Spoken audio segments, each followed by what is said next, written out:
ছুটির দিন থাকা সত্ত্বেও আর বাবা আজকে বাসায় নেই। এদিকে ফ্রিজও একদম খালি হয়ে আছে, তাই নিজেই গিয়ে বাজার করে নিয়ে আসলাম। অনেকদিন হলো কোনো ব্লগ শেয়ার করা হয় না। আসলে আমাদের মূল রান্নাটা সকালেই থাকে, আর সকালে অনেক তাড়াহুড়া করে কাজগুলো করতে হয় যখন ভিডিও করা হয় না। ভিডিও করতে গেলে অনেক কাজেই অনেক দেরি হয়ে যায়। আজকে আর বাবার একটা দাওয়াত আছে, সেখানে থেকে আসতে অনেক রাত হয়ে যাবে, তাই তাকে সকালবেলা আলু ভাজি, রুটি আর ডিম ভাজি করে নাস্তা করিয়ে তাকে বিদায় করে আমি বাজারে চলে গেলাম। এই যে বাজার সদাই নিয়ে আসলাম। আমার অনেক পছন্দের পিয়ালি মাছ নিয়েছি, আর এই বড় মাছটার নাম কি যে ঠিক আমি ভুলে গেছি, কিন্তু মাছটা অনেক বেশি স্বাদের। কারো যদি নামটা জানা থাকে আমাকে একটু জানাবেন।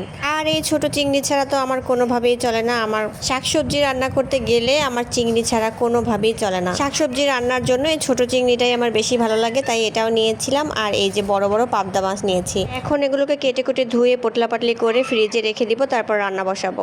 মাছগুলো কেটে ধুয়ে ফ্রিজে রাখা হয়ে গেছে, এখন রান্নার কাছে চলে এসেছি। এখন এই মাছগুলোকে লবণ হলুদ দিয়ে একটু হালকা করে ভেজে নিব।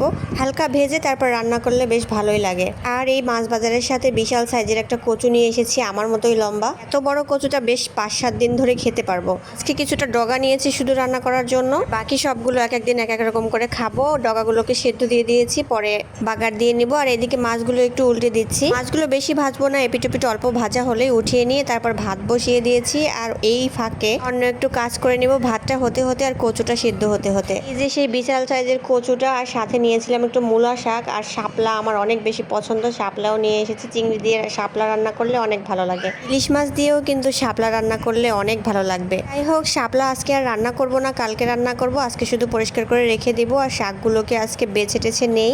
যে দুইটা তরকারি রান্নার জন্য রেডি করেছি, এরপরে যদি হাতে সময় থাকে, ইচ্ছা করে, তাহলে শাকটা ভাজি করব, না হলে শাকটাও কালকেই করব। কিন্তু বেছে না রাখলে পরে দেখা যাবে শাক অর্ধেকটাই পচে গিয়েছে, তাই বেছে একদম কেটে কুটে রেডি করে রাখবো, কালকে শুধু রান্না করব। শাক বাছাবাছি করতে করতে এদিকে দেখি ঝুম বৃষ্টি নেমেছে। কয়েক মিনিট দাঁড়িয়ে বৃষ্টি দেখলাম, তারপরে দেখি এদিকে ভাত আমার হয়ে গিয়েছে। তারপরে কচুটাও এদিকে সিদ্ধ হয়ে গিয়েছে। ভাতটা তুলে আর কচুটাও বাগার দিয়ে নিব, মাছটাও এখন রান্না করে নিব। প্রথমে মাছটা রান্না করে নিচ্ছি, আর কচুটা ওইদিকে আরেকটু পানিটা শুকাক। তেল দিয়ে পেঁয়াজ দিয়ে দিয়েছি, পেঁয়াজটা একটু ভাজা ভাজা হলে এখানে সব মশলা দিয়ে দিয়েছি। রসুন বাটা, জিরা বাটা, ধনিয়া গুঁড়া, হলুদের গুঁড়া, মরিচের গুঁড়া সব একসাথে দিয়ে লবণ সবকিছু দিয়ে একটু ভালো মতো কষিয়ে নিচ্ছি। এদিকে মশলাটা কষানো হতে হতে অপর চুলায় কচুটা বাগার দিয়ে নিচ্ছি। কচুটা বাগার দেওয়ার জন্য এখানে সরিষা আর একটু জিরা ফোড়ন দিয়ে দিয়েছি। তারপরে এখানে বেশ খানিকটা পেঁয়াজ কুচি দিয়ে দিয়েছি, আর তার থেকেও বেশি দিয়েছি রসুন। যে কোনো কচু বাগার দিয়ে রান্না করলে সেখানে অনেক বেশি রসুন দিলে অনেক বেশি টেস্ট হয়। ওই পাশে এটা একটু ভাজা ভাজা হতে হতে এদিকে মাছের ঝোল দিয়ে দিয়েছি। মাছের ঝোলটা একটু গরম হয়ে গেলে মাছগুলোকেও দিয়ে দিয়েছি। এই মাছটার সাথে একটু টমেটো হলে বেশ জমে যেত, কিন্তু টমেটো ছিল না। তারপরও মাশাআল্লাহ অনেক বেশি মজা হয়েছিল। ওই পাশে কচুটাও বাগার দিয়ে নিয়েছি। এখন নেড়েচেড়ে একদম পানিটা শুকিয়ে নিব। চুলাটা পরিবর্তন করে নিয়েছি, কারণ এটা অনবরত নাড়তে হয়। আমার রান্নাঘরটা খুবই ছোট, যে সাইডে দাঁড়িয়ে আমার নাড়াচাড়া করতে আরাম বোধ হয়, সেই সাইডেই আমি যেটা নাড়ানাড়ি বেশি করতে হয় সেই কড়াইটা রাখি। এখন নেড়েচেড়ে একদম এটার পানিটা শুকনা শুকনা করে নিব, আর একটু ভাজা ভাজা করে নিব। কাঁচামরিচটা একটু লাস্টে দিয়েছি, মনে ছিল না প্রথমে দিতে।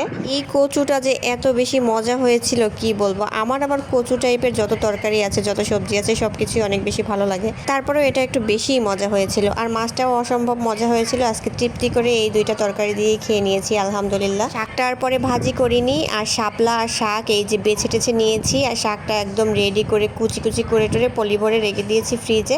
কালকে রান্নার সময় অনেকটা ঝামেলা কম হবে। আজকে এই পর্যন্তই ছিল। সবাই ভালো থাকবেন। আল্লাহ হাফেজ।